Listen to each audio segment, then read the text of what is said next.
ማንንም ፕሮቴስታንት በዚህ ነገር ቢያዝን ጉዳይ አይደለም። የሚስተካከል ያለባቸው ነገሮች እንደ እግዚአብሔር ቃል ያልሆኑ የወጡ ነገሮች እግዚአብሔርን እንደሚያሳዝኑ መጽሐፍ ቅዱስ አስረግጦ በአራት ነጥብ ያስቀመጠው ነገሮችን ላይ ብትሰራና ቢስተካከሉ።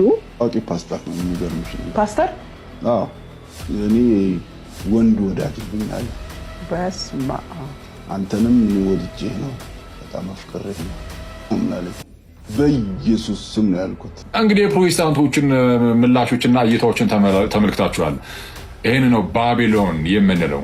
አንተ ከሰንበት ትምህርት ቤት የወጣ ውዳሴ ማርያም የማታውቅ ምንም የማታውቅ ሰው መሆን ግን አውቃለሁ። ጎበዝ እንኳን አወቁ። አሁን ወደ ትርጉም ሄዱ። እኔ አልሰድበውትም፣ እርስዎን ወደ ትርጉም ሄዱ። ይኸውልህ ወልድኪ ነፍሳተ ሶባራየኪ በእሳተ ኩነኔ ዘሃሙ ማርያም ትብሊ በንቲ አዎሙ። አውቂ ፓስተር ነው የሚገርምሽ ነገር። ፓስተር እኔ ወንድ ወዳጅ ነኝ አለ። በስመ አብ አንተንም እኔ ወድጄ ነው በጣም አፍቅሬህ ነው ማለት በኢየሱስ ስም ነው ያልኩት። ይሄንን ቪዲዮ ለገነት ንጋቱ ምናልባት መከላከያ ስለሚሆናት እንድትልኩላት በእግዚአብሔር ስም ጠይቃችኋለሁ። ሰላም ኦርቶዶክሳውያን ታላችሁ፣ እግዚአብሔር ይመስገን በጣም ደህና ነኝ። ሰሞኑን እንደተመለከታችሁ እንግዲህ ያው ገነት ንጋቱ አንድ ወጣት አቅርባ ፓስተሩ የፍቅር ጥያቄ አቀረበልኝ ባለው ላይ ብዙ ፕሮቴስታንት ወንድሞች ሲቆጡ ተመልክተናል። በተለያየ ሚዲያ ላይ ቪዲዮ እየሰሩ ደግሞ ገነት ንጋቱ ላይ እየዛቱባት ነው ያለው ማለት ነው። ነገር ግን የፕሮቴስታንት ቤት ራሱን ማጥራት እንዳለበት ማሳሰቢያ በመስጠት ሐሳባችንን እንሰጣለን ማለት ነው። ከዛ በፊት እንደተለመደው በነገራችን ላይ የፕሮቴስታንት አማኞች በጣም አከብራለሁኝ፣ ተቋሙንም አከብራለሁኝ። ምንም እንኳን የዶግማ ልዩነት ኖሮኝ እዛ ላይ ሐሳብ ብሰጥም እንኳን ማለት ነው። ነገር ግን ደግሞ አንድ ፕሮቴስታንት ፓስተር ተተቸ ማለት ተቋሙ ተተቸ ማለት አይደለም። ስለዚህ ብዙዎች ወጣቶች ያያላችሁ ያለው እዚህ ጋር ምንድነው ገነት ንጋቱ ትከሰሳላችሁ፣ ገነት ንጋቱ ትታሰራላችሁ፣ ልጁ ይታሰራላችሁ። ነገር ግን እናንተም ይሄን የምታረጉ ከሆነ የዛ አካል ተባባሪ ናችሁ እንደማለት ነው የሚቆጠረው።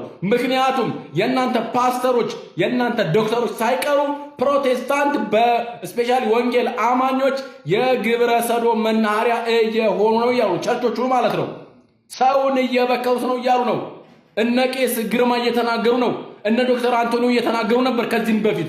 ፓስተሩ ምክትል ፓስተሩ ማለት ነው 13 ዓመት ቲኔጀሮችን ወንዶች ልጆች ከመጋረጃ አለ እንደዚህ አይነት መጋረጃ ጀርባ መድረኩ ጋር ወደዛ ወስዶ ነው የደፈረን ብለው ሁሉ ኢንተርቪው ሰጥተዋል። ልጆቹ የሃይማኖቱም ስም እንዳይጠለሽ ያልተሰማ ነገርም እንዳናሰማ በሚል በሚዲያ ላይ በወቅቱ አላሳወቅንም። አሁን አፍጥጦ ስለመጣ ነው እኔ ራሴ የተናገርኩት። የተደፈሩ ልጆች አሉ። የተደፈሩ ሰማችሁ አይደለ?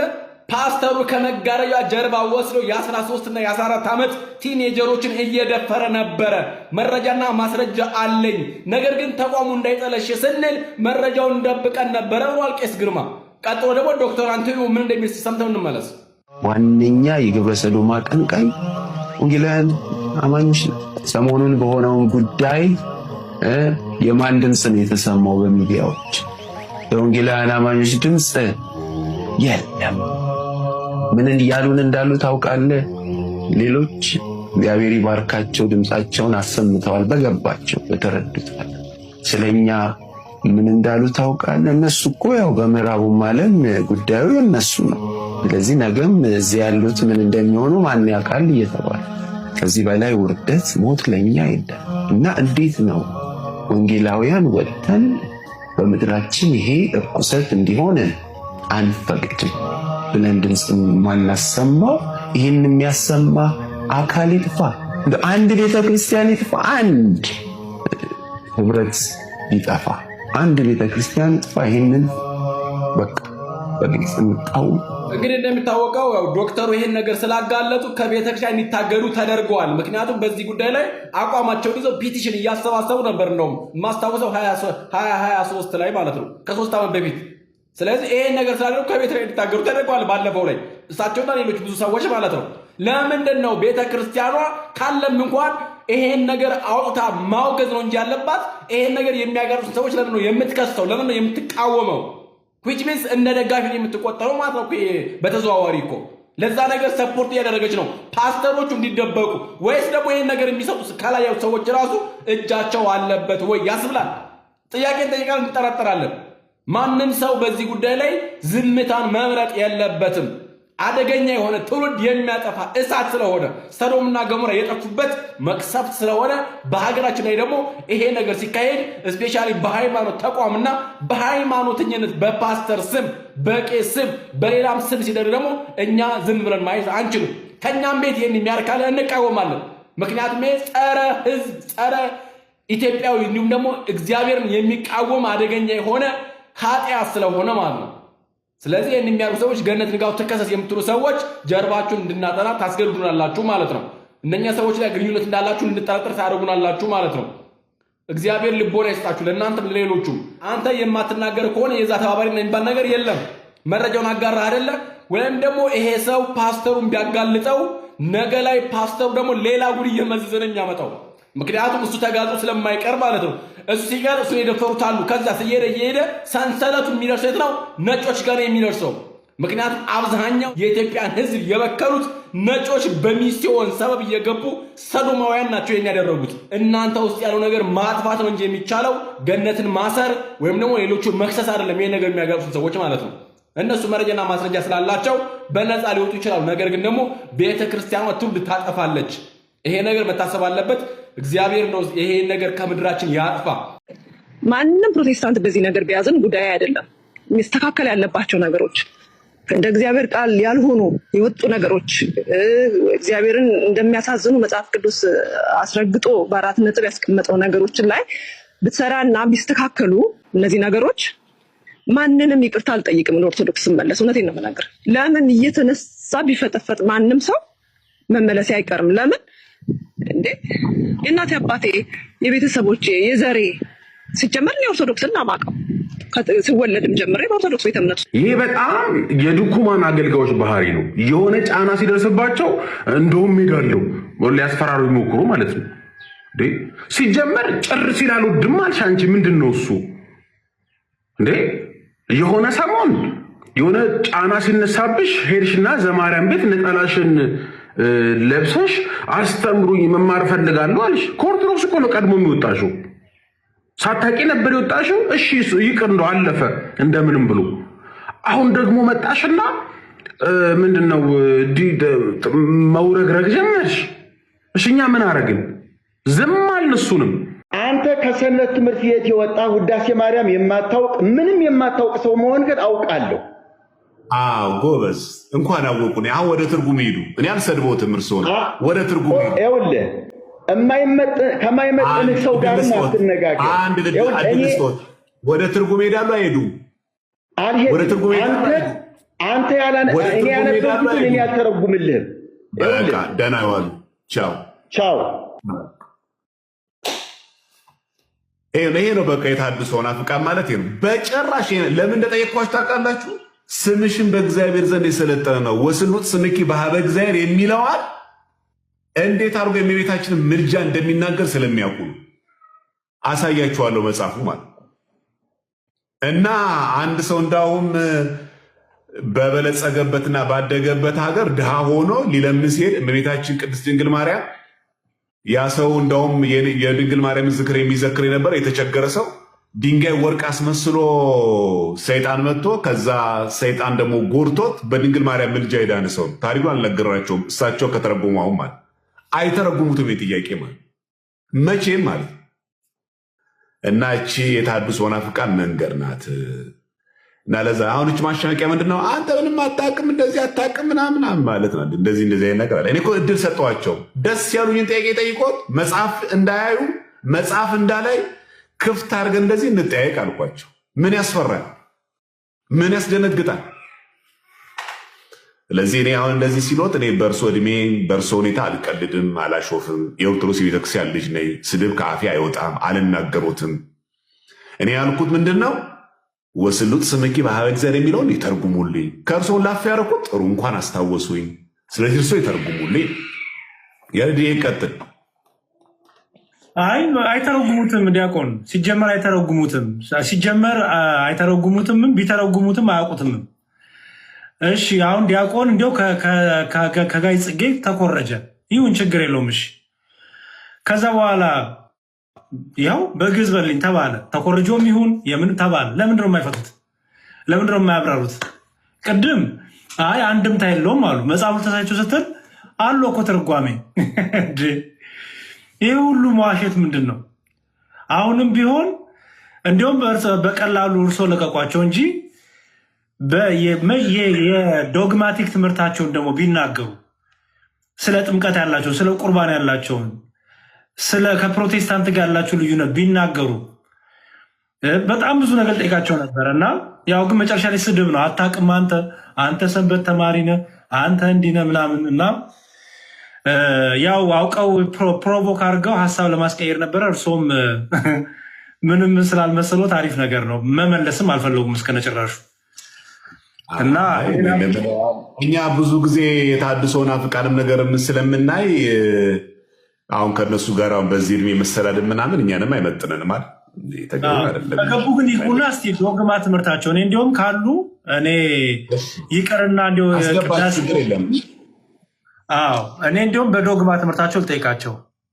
በጥምቀት በቁርባን ይግቡ። አንድ ቁጥር ይጻፉልኝ።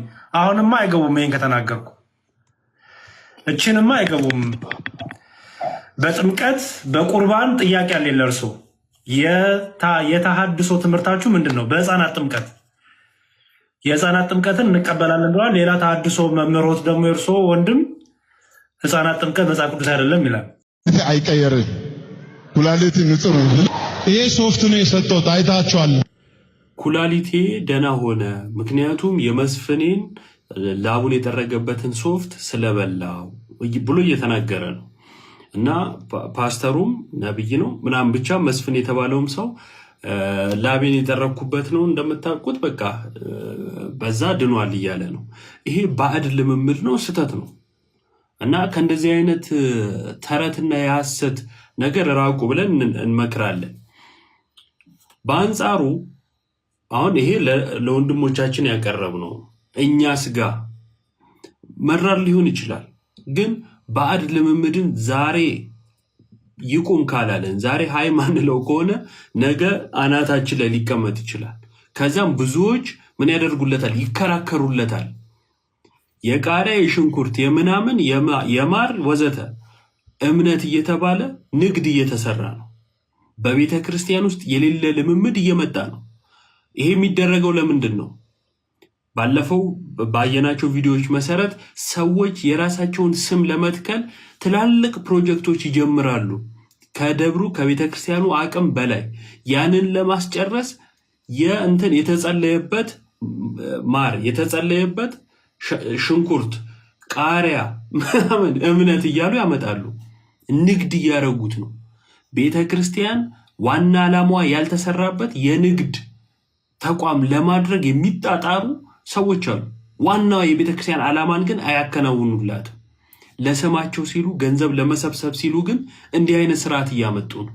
ዛሬ ይቅር ልክ አይደለም ካልተባለ ነገ ለዚህ ባዕድ ልምምድ ለቃሪያ እምነት የሚከራከር ትውልድ እንገነባለን። እንዴ ቃሪያ እምነት ነው ብሎ የሚከራከር ትውልድ ነገ ደግሞ የራሱ ሌላ ደግሞ እንትን እየፈበረከ ይሄዳል ማለት ነው። እዛ አካባቢ ያለ በከፍተኛ መጠን የሚያመርተው የሆነ ነገር ካለው እምነት ነው ብሎ ያመጣል፣ ያቀርባል፣ በውድ ዋጋ ይሸጥለታል። አማኙን ህዝብ ማታለል፣ ለግል ጥቅም ማዋል ሊበቃ ይገባዋል፣ በቃ ሊባል ይገባዋል ብለን ልንናገር ይገባል። ሌላ ቤት ሄደን ልክ አይደለም እንደምንለው እኛም ጋር ልንል ይገባል። የእኛን ሹሹ እያልን የሰውን ልንናገር ስለማንችል ጽዳት ከቤትም ስለሚጀምር እንደዚህ አይነት ባዕድ ልምምዶች ሊቆሙ ይገባል። በሌላ ዞር ደግሞ የምናገረው በቤተ ክርስቲያን ቅጥር ውስጥ የሆነ ፕሮጀክት ለማስፈጸም ገንዘብ ያስፈልገናል በሚደገሱ ባዛሮች ባዛር ተብሎ በሚደረግ ነገር ውስጥ የሚደረጉ እጅግ በጣም ሐሰትና ስህተት የሆኑ ነገሮች አሉ፣ ክፉ ልምምዶች። እነሱንም ኃይል እንላቸው ይገባል። ኦኬ እንግዲህ ለጥያቄ ፕሮቴስታንት ወንድምነቶች የሰጧቸው የተለያዩ ምላሾች አሉ። ዛሬ እነሱ ለማየት እንሞክራለን። ጥያቄው ምን ነበር ለማስታወስ ያህል አንድ ሰው ከዳነ በኋላ በኃጢአት ምልልስ ውስጥ ቢኖር እና ወደ ንስሐ ባይመለስ ንስሐ ባይገባ ድህነቱን ሊያጣው ይችላል ወይስ አይችልም የሚል ነበረ እና እዛ ቪዲዮ ላይ አንድ ክርስቲያን ወንድም ይመቶ እንዲህ የሚል ኮመንት አድርጎልኝ ነበረ። ምን የሚል ጴንጤዎች አሁን ይመጡና ታምረ ማርያም ላይ እንዲህ የሚል ነገር አለ ብለው ከጥያቄው ጋር የማይገናኝ ነገር ይዘባርቃሉ ብሎ ነበር። ታምረ ማርያም ምናምን ብለው ይዘባርቃሉ ይምር። አሁን ለዚህ ጥያቄ አይመስለኝም። ቼክ እናድርግ እስኪ ቪዲዮ ስሙት። እንግዲህ በዚህ በታምረ ማርያም ዘገባ ላይ አንድ ኦኬ እንግዲህ ያው አይቀርም። ምንድነው የተጠየቀው ሌላ ነው። አንዳንዴ የሚያነሷቸው ነገሮች ደግሞ በጣም የሚያስቁ ናቸው። እንግዲህ ከገድላት ታምራት ጋር በተያያዘ ያለን እምነት ስለ አንድ ጊዜ ስላስቀመጥን እንዲህ አይነት ልጆችን ስታዩ ዝም ብላችሁ ስቃችሁ ማለት ነው። እሺ ክርስቲያኖች፣ ኦኬ ቀጣይ እንደዚህም አይነት ነገር ገጥሞናል። እስቲ ከመልሶች ውስጥ እንሄዳለን። በዚህ በትክክል ይመለሱም አሉ። ወደ እነሱ ከመሄዳችን በፊት እስቲ ዛሬ ፕሮቴስታንት ወንድሞቼን አንድ ጥያቄ ልጠይቅ። ይህ ምንድነው? አንድ እኔ የምለው አኬነት ክርስቶስ ሳምራ በቀን 3000 ነፍስ ከሲኦል እንደምታወጣ መረጃው አለክ?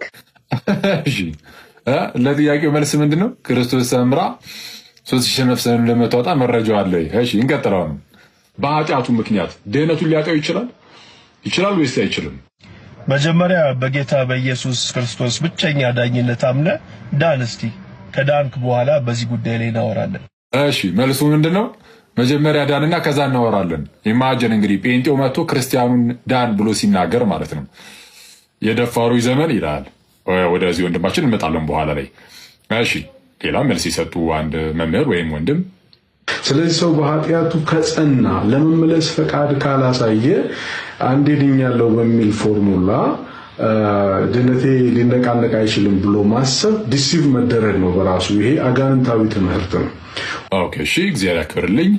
እኚህ ሰው እንግዲህ መልሳቸው ምን የሚል የሆነ አንድ ሰው በኃጢአት የሚመላለስ ከሆነ እየተመላለሰ አይ ድነቴን አላጣውም ቢል ይሄ ሲጀመር ከአጋንንት ነው፣ ዲሲቭ ተደርጓል፣ ተታሏል ማለት ነው ብሎ አስቀምጧል። ስለዛ ድነት ይታጣል የሚለውን ይዘዋል። እሺ ቀጣይ በኃጢአት ቢመላለስ መዳኑን ያጣል ወይስ አያጣም የሚል ጥያቄ ጠይቋል። የምትመለከቱት ሰው እንግዲህ ምላሹ ምንድነው?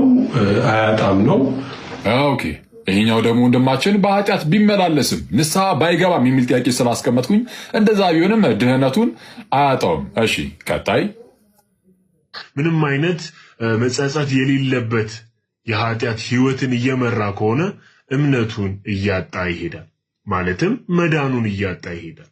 ኦኬ ይሄኛው ወንድማችን አይ ቲንክ ሉትራን ነው መሰለኝ ምን አይነት ነገር ነው ያስቀመጠው? በኃጢአት የተመላለሰ የሚሄድ ከሆነ ያው ወደ መካድ ስለሚያመራው እግረ መንገዱን ያው እንግዲህ ድህነቱን ያጣል ማለት ነው ወደሚል ሄዷል። እሺ ቀጣይ እንግዲህ መጀመሪያ ሲያቻቸው የነበረው ወንድማችን አንድ ቃል የሚባል ልጅ አለ እዚህ።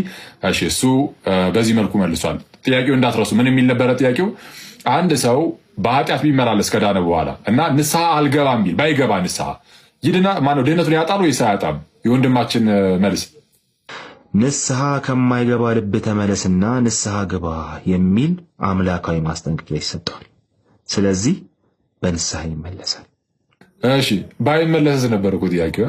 ወይ አለመመለስ አይችልም ነው ፖቴንሻሊ ንስሐ አለመግባት የማይችልበት ሁኔታ ውስጥ ነው የገባው ከሆነ በግልጽ ቢነገር ጥሩ ነበር። ለማንኛውም የዚህን ያህል እነዚህን ልጆች ካሳየኋችሁ ኮመንት ላይ ደግሞ የተናገሩትን ትንሽ ነገር ላሳያችሁና ከኮመንት ያገኟቸውን ከዛ እንሄዳለን። እሺ ዘርያ ህዌ የሚል ስም ያለው ልጅ አጭሩ መልስ ኃጢአተኛ ሳለ በክርስቶስ ጽድቅ፣ ቅድስና፣ ቤዛነት የዳነ ከሆነ የተቀበለው ድህነት በሰጪው አቅም ስለሚወሰን አያጣውም፣ ድህነቱን አያጣም። ኃጢአተኞችን የሚያጸድቅ ጌታ ይመስገን የሚል ነገር አስቀምጧል። ስለዛ አያጣም የሚል ነገርን ተናግሯል። እሺ ቀጣይ ግን ያለችው ፕሮቴስታንት ኦብቪየስሊ ያጣዋል የሚል ነገር ደግሞ አስቀምጠዋል። ቀጣይ ሰላማዊ ደጀኔ አያጣም ድህነቱን። እሺ ሚልኪያስ አዘ ሉትራን እኛ ጋር በጣም ሲምፕል ነው። ሄሎዚ ሳልቬሽን ከረፍ ፍሮም ክራይስት ፎር ሹር 100% ምናምን። እሺ ስለዚ ድህነቱን ያጠዋል ነው። ይኸኛው ደግሞ ሉትራን እንደመሆናችን ነው ሀሳቡ።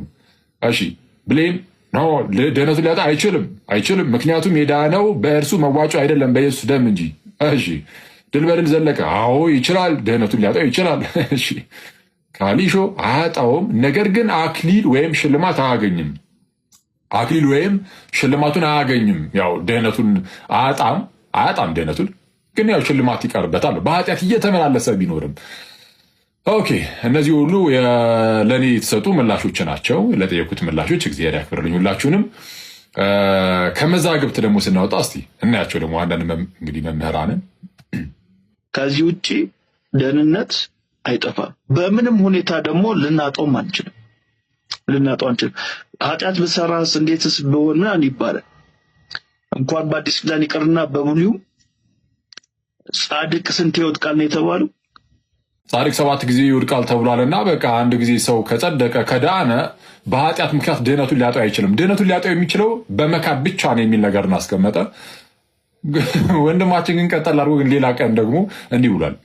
ዘማዊያን ከወንድ ጋር ለሚተኙ ወንዶች በማለት አጽንኦት ይሰጣል ማለት ነው። ይሄ ነገር ኃጢአት ነው፣ ከእግዚአብሔር መንግስት ሰውን ያጎላል። ኃጢአት ከእግዚአብሔር መንግስት ሰዎችን ያጎላል። ስለዛ መካድ ብቻ ሳይሆን ኃጢአትም ከእግዚአብሔር መንግስት ሰዎችን ያጎላል ማለት ነው። የቱን እንቀበል? እሺ ሁለቱም ባይዜ አንድ ሰው ነው። እሺ ቀጣይ የዳነ አማኝ አይጠፋም። የዘላለም ህይወት ዋስትና በኢየሱስ መቀመጥ ተረጋግጧል። አንተም አርፈህ ተቀመጥ። እሺ ይሄ ደግሞ የዳነ ሰው በምንም ነገርም ሊጠፋ ይችላል ነው የሚለው ካልቪኒስት ነው መሰለኝ። ስለዛ ሊያጣው ስለማይችል አርፈህ ተቀመጥ፣ በቃ ምንም አታጣውም ነው። እሺ ቀጣይስ? ከዳነ በኋላ ደህንነቱ ሊወሰድበት ይችላል። ኦፍ ኮርስ በቀላሉ ላይወሰድ ይችላል፣ ግን ይወሰዳል።